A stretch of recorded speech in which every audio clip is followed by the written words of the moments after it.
Welcome to the Science of Confidence, the show where psychology meets practice to help you stand taller, speak stronger, and show up as your most powerful self. I'm Daisy Praise, speaker and coach, and in each episode, I'll break down the research and real-life strategies that turn self-doubt into self-belief. Because confidence isn't something you're born with, it's something you build, and here, we build it together.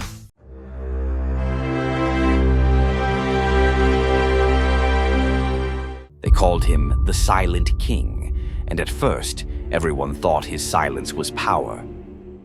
Once, in a great kingdom, there was a ruler who had lost his voice. At first, he ruled by whispers. Courtiers leaned close, subjects strained to hear, and people mistook the hush of the palace for awe. In truth, the king was afraid that his voice, when heard, would tremble, that his words, spoken aloud, might be doubted. So he whispered, and let others speak louder than him. At first, silence seemed like strength, but over time, silence turned into shadows. Ministers twisted his whispers into commands he never gave. Soldiers claimed his orders where none were spoken.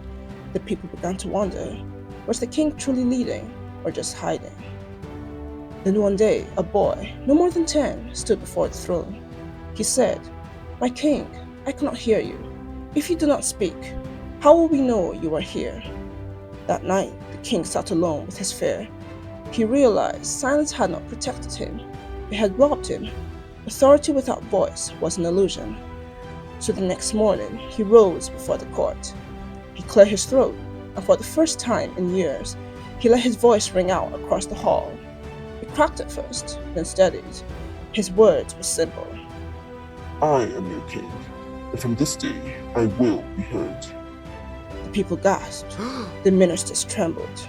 For it was not the power of his crown that commanded them, but the conviction in his voice. And from that day on, the silent king was silent no longer. Confidence is not found in whispers. It is found when you dare to let your voice be heard, even if it shakes at first.